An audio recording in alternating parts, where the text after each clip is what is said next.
Excuse me a second. I need to run to my office to get the sefer that I wanted to show you today. A little bit of a show and tell. It's a personal thing, but I'll charge in today's stories. I want to read it from there. So, okay, it'll be for posterity on the video. I'm holding my hand is one of my favorite Sfarim. That's my favorite Sfarim. Sentimental. This is as a binder. A binder. And it was sent to me by my dear friend, Chaim Tzvi Groner, Cheshvan Tavshin Lamed Daled, 1973, 74. It's probably still 1973.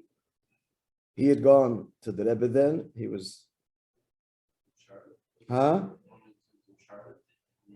No. This is the cousins. This is the son of Rabbi Yitzchak Groner in Australia, the Rebbe's main shliach to Australia. So he sent this to me as a gift. From Chaim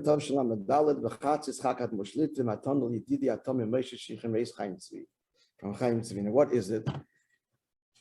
This is the Tavshin Yud. These are the sichos of 1950. Now already, this is decades later, an organization called Lahak was born, and they reprinted all of the sichos with footnotes, etc. But in those days, this is how it was available. And most people didn't have these things. And it's as you can see, it's a loose kind of loose bound, and it's typewritten. It's not printed. It's typewritten, and some copies were made. I mean, there was Bacham. If you wanted, you could get it. But he went and I think probably himself went to the stationery store and bought the binder and then sent it to me. And it's very, very precious to me. Getting this is how old was I when I got it? I was 16. And I have to tell you that I learned through it all. And listen, you have so much to learn, friends, today. So it's very difficult to make such demands. I'm not going to. But to learn the sichos of Tavshin Yud and then Tavshin Yud Aleph, the early years, the foundational sichos in many, many ways, particularly about what a Rebbe is. Never spoke in the early years much about his kashrus and so on. So I told the story. Why am I bringing this now?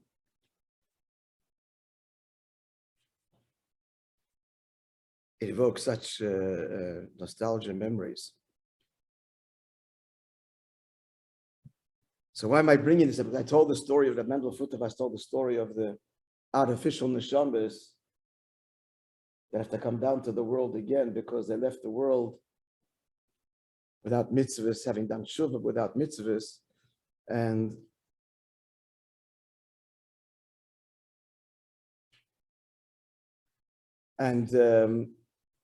so the Alter was telling this chassid that you're destined to be poor, basically.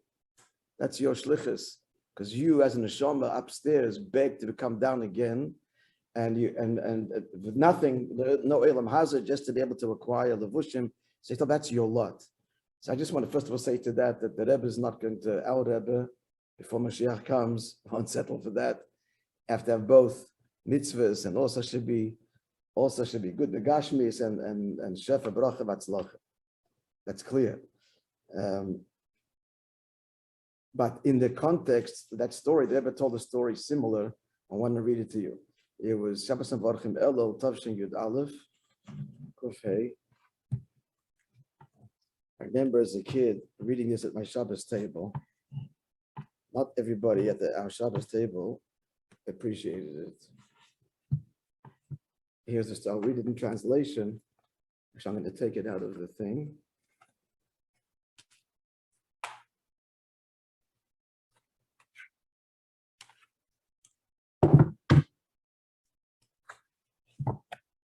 Here's the story.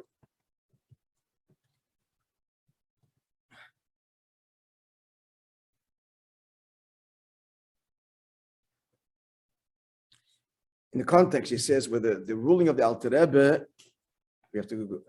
We'll also understand the well-known story that the Rebbe, referring to the Fidig Rebbe, once related. A long story about the difference between Chassidim and not Chassidim.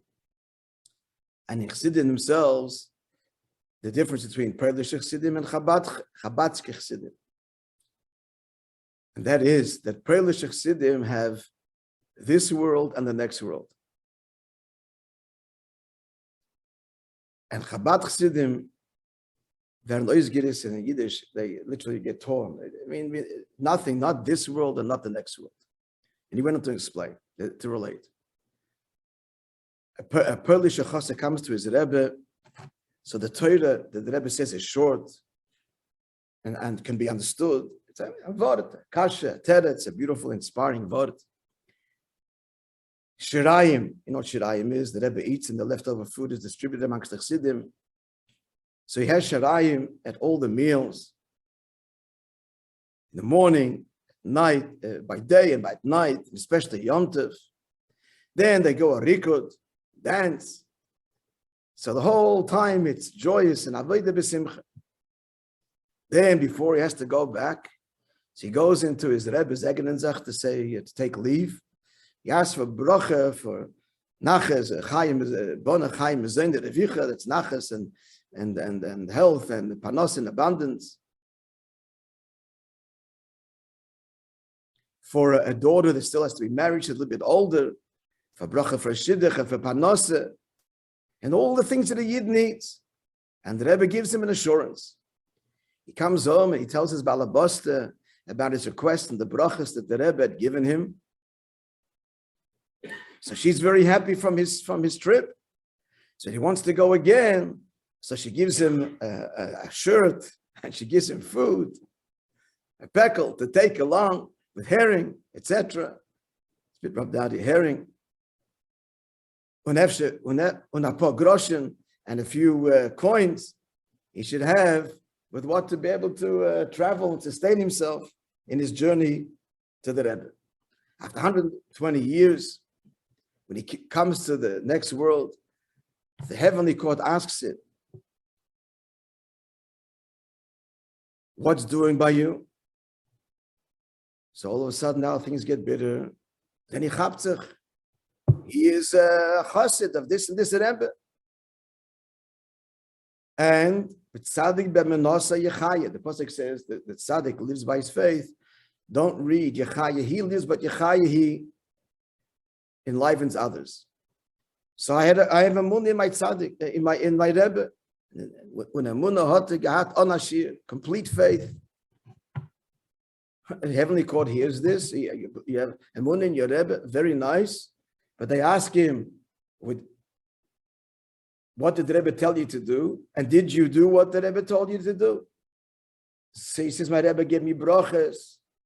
And he told me that I should be Shemer Torah mitzvah, have a share in learning. And I did. Heavenly court asks him further, and what's with Das lekei avicha? No, God, your Lord. Tzipiso bemerkava, did you look into it's a quote from our sages, into the workings of above, Merkava. She starts to run away. And he says, I was told, Tzaddik b'manose yichya, the Tzaddik lives by his faith, al tikre yichya el yichaya, not only he lives, but he enlivens others. All you have to have is be connected and faith in the Tzaddik, and that I had. And they told me that ein doishe b'maisem b'kova maisem b'reishis, that this is not to be expounded. These subjects, Kabbalah, Primis HaTorah, and I listened. And if I saw the word Atzilus, or I saw the word Tzimtzum, or who speaks the word Tzimtzum, or Kav, I ran away like an arrow is. Because who am I and what am I? It's a quote. Don't inquire into that. Don't seek that which is beyond you. So that I stood away from.